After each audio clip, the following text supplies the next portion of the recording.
All right, a little bit something exciting today. We are going to review a screen just like I did the 14-inch screen install in the previous video. What was it, last year, 2 years ago? I can't even keep track of time. This is a 14.6-inch screen.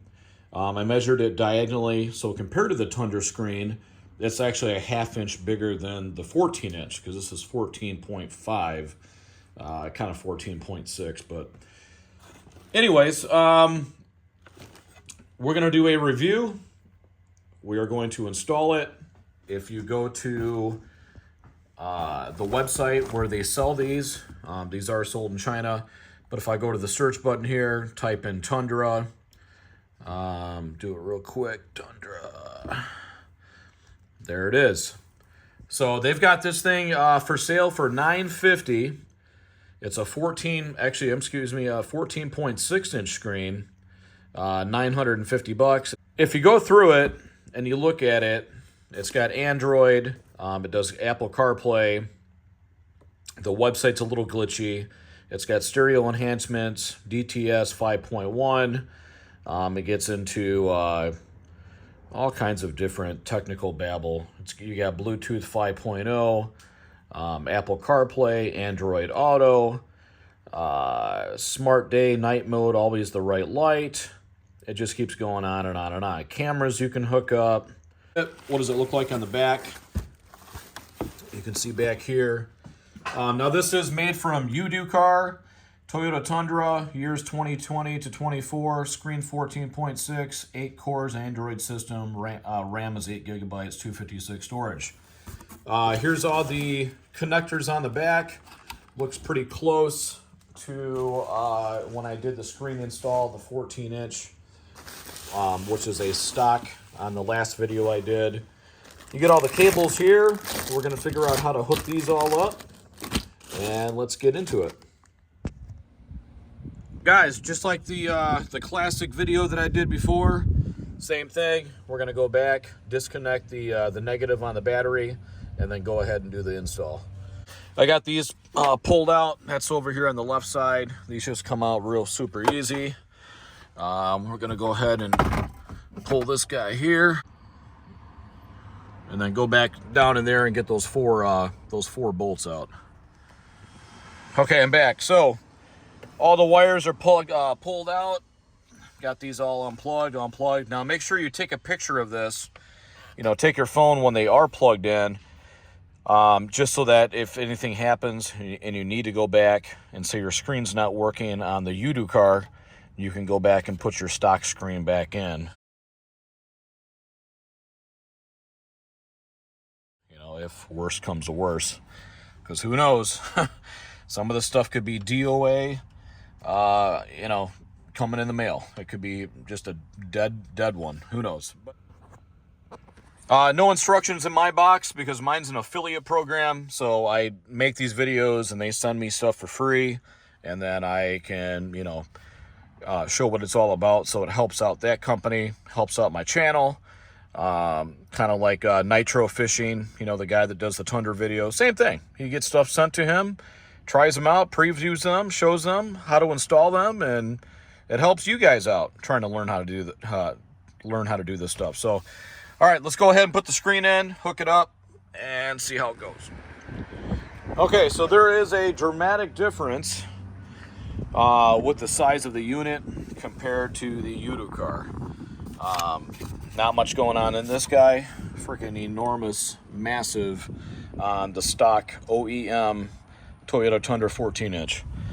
First thing we got to do is pop out these vents. I forgot to do that. So we got to pull these little tabs back, take the vents, and swap them over.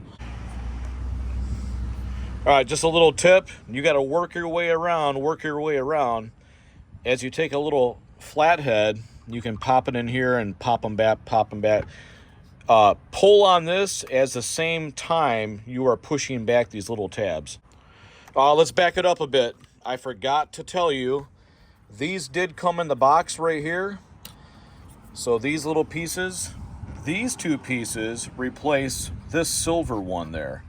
Reason why is because when you go And see, I'm building this as I'm going along with you. I didn't rush ahead and figure this all out before I made the video.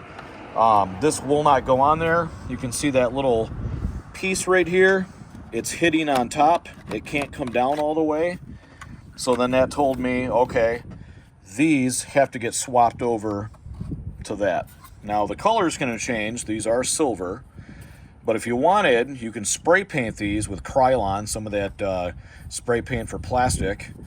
And, you know, you could buy the same color and match it, and then it matches the interior. So that's up to you. Okay, got them punched in, clicked in, whatever you want to call it. This one didn't click in as good as the right side for some reason. It was a little funky. I guess you could leave the stock grills on there and then trim, where's that piece at? Which side was blocking it, like I said?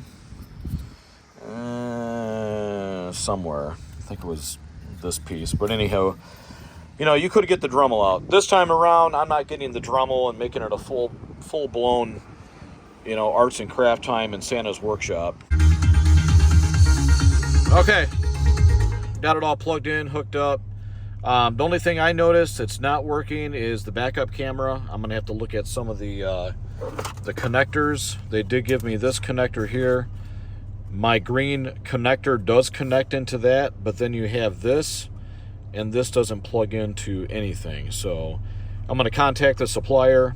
I'm going to email him and ask him, you know, how can we use the stock backup camera? What's going on with it? As far as volume, playing music, if I swipe up, 1 second here. See, and I'm not used to Android. I don't know how to do this stuff. I'm so lost. I'm so used to Apple CarPlay. Now, I do have Apple CarPlay right here, and I can go to it, but I can also go back to Android system. So that's kind of cool. As far as settings goes, if you guys know how to do Android, you're doing better off than I am. As far as going in here, you've got your compass, you got Bluetooth, books, home. You can go into settings. You got GPS, general, factory, wired settings, all different kinds of stuff going on.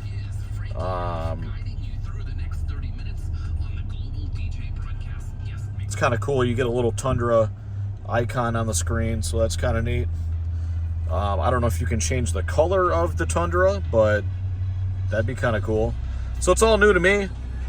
Screen works, everything works. Just got to figure out how to do the backup camera with this module here. If anybody knows, let me know down in the comments. Don't forget to subscribe. I know this is kind of a cheeseball video. If you go back to my previous video, you can see how you can plug this in with the bolts and all that. I still have to put my bezel around the gauge cluster and this and that, but I just wanted to show you that it works. Another thing too, I got to figure out volume control doesn't work. Can't control it there, and I don't have the knob here because remember, we went from an 8-inch screen to a 14-inch without the knob. Now, I do know that people have done it. They've removed this whole HVAC cluster and bought the cluster that does have the knob, and then take that cord that's behind there, the plug, and plug it into the unit. Into a stock unit, of course, and then your volume buttons work and your knob works and all that fun stuff. Now, because this is a China screen, it's completely different. I'm going to have to figure out the backup camera. I can't have volume, so I'm going to email the guy and ask him about there's no volume control there. And he may say, well, if you don't have the knob, then you're kind of screwed. I still can control the volume if I swipe down and then turn this up right here. Oh, volume enhancements. This makes the speakers sound way better. So if you go into here and you start messing around with your music, how did I get into that? Sound filter. I did mess with this stuff. I think it was equalizer. Yeah, here we go. So I turned loud off, and it's not that great. Turn it back on. I put it on pop, and that adjusted it really well. You can put it on classic, but pop, it really made the music come alive. It made the speakers sound so much better. I don't have JBL, but this whole, man, way better than Toyota's. The bass hits harder, the treble's louder. I mean, this is some crazy enhancements going on here for sure. So yeah, Apple CarPlay does work. If I go to, see, I can't remember how to get back to CarPlay. And you guys are like, oh, it's right there. I think it's here. CarLink. Yeah, there we go. So it's got its own CarLink built inside. Kind of cool. But yeah, that's it. It's pretty much all I can explain. I mean, that's it, guys. Maybe I'll do a video number 2 and kind of go over some more stuff until I get everything else figured out.